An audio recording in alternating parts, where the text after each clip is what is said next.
YCP MLC Botsa Satyanarayana మీడియాతో మాట్లాడుతున్నారు. Live లో చూద్దాం. వైసీపీ ప్రభుత్వంలో ఏ గ్రామానికి పోయినా సరే ఒక సెక్రటరియట్ బిల్డింగ్, ఒక రైతు భరోసా కేంద్రం, ఒక పాల సేకరణ కేంద్రం, లేదు ఒక వెల్నెస్ సెంటర్ పక్క భవనాలు నిర్మించాం కదా.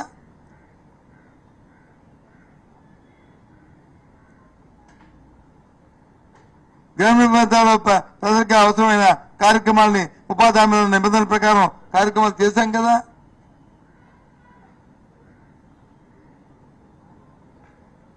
మరి మీరేం చేయలేకపోతున్నారు? మీకెందుకు ఎక్స్పెండిచర్ జరగట్లేదు? ఎందుకు ప్రజలకు పనులు అప్పచెప్పలేదు? పర్యవేక్షణ లేక, దానిపై మీకు శ్రద్ధ లేక. పేదవాడికి మాత్రం ఒక పని కల్పించి దాని నుంచి అసెట్ క్రియేట్ చేయడం తప్ప మీ దాంట్లో లేదు, మీకు ఆలోచన లేదు. ఎంతసేపు పేర్లు మార్చుకొని దాంతో పబ్బం గడిపి హాయి గాడిని చేయాలని ఆలోచన తప్ప ఇంకా అసలు లేదు.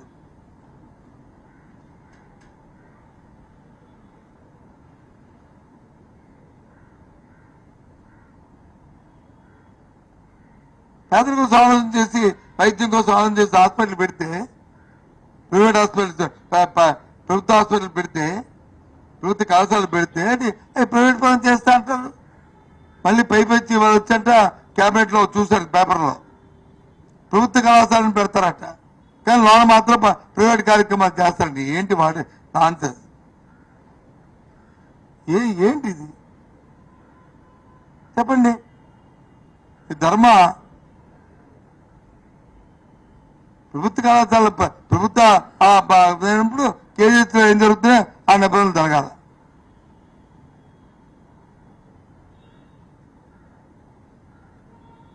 ఆ 17 కళాశాలలు ప్రభుత్వంలో ఉన్నాయి కాబట్టి ఆ నిబంధనల ప్రకారం అవి పెట్టాం.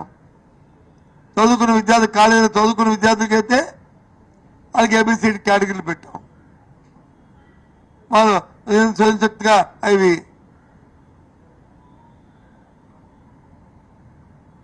జరగాలి కాబట్టి కార్యక్రమం మెయింటెనెన్స్ కాదు. దాని మిగతాది ప్రభుత్వం వచ్చి బ్యాక్ సపోర్ట్తో దాన్ని చేయాలని ఆలోచన చేస్తాం. ప్రైవేట్ వాళ్ళకి పెట్టలేదే. దాన్ని బట్టి చూస్తుంటే మీరు ప్రభుత్వంలో అంత పకడ్బందీగా చేసే వ్యక్తులు లేరనేది మీ నమ్మకం. ఎందుకంటే మీ పరిపాలన విధానం ఉంది. అధికారుల మీద నమ్మకం లేదు, నీ తోటి మొన్న మంత్రుల మీద నమ్మకం లేదు, చంద్రబాబు నాయుడు గారు మీకు, మీ క్యాబినెట్ మీద నమ్మకం లేదు, మీ శాస్త్రుల మీద నమ్మకం లేదు, మీ ఎమ్మెల్యే మీద నమ్మకం లేదు, మీ అధికారుల మీద నమ్మకం. ఎవరి మీద నమ్మకం ఉంది? నీకు నీ తాలూకా అబ్బాయి మీ ఇద్దరికే నమ్మకం, ఒకరిమా ఒకరికి.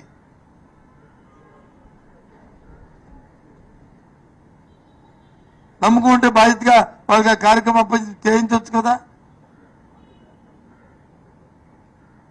ఎందుకు చేయట్లేదు?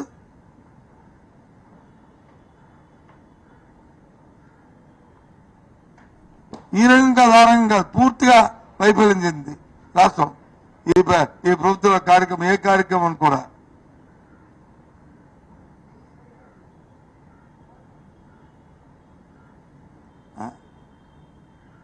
గిరిజన ప్రాంతాల్లో గిరిజనులు అయితే ఎంత ఇబ్బంది పడుతున్నారు ఆ పిల్లలు, విద్యార్థులు.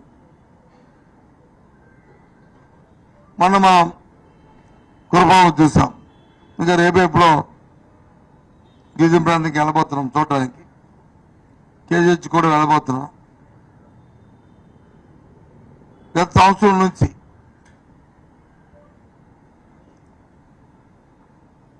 ఎవరైతే సంవత్సరం లోపు ఉన్న పిల్లలు ఉన్నారో వాళ్ళకి సరైన పోషకాహారం తల్లికి అందక కడుపులో ఉన్న బిడ్డకు వచ్చి పుష్టిగా కాన్పైన తర్వాత ఆ పిల్లలు రాలేక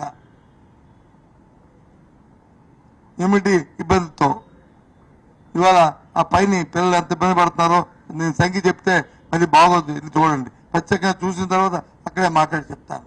ఎంతమంది కేజీహెచ్ ఉన్నారో చూడండి. చిన్నపిల్లలు, గిరిజన ప్రాంతానికి పిల్లలు. ఎందుకు వస్తుంది? కారణం ఏంటి? కేంద్ర రాష్ట్ర ప్రభుత్వాలు గత 5 సంవత్సరాల్లో ఏదైతే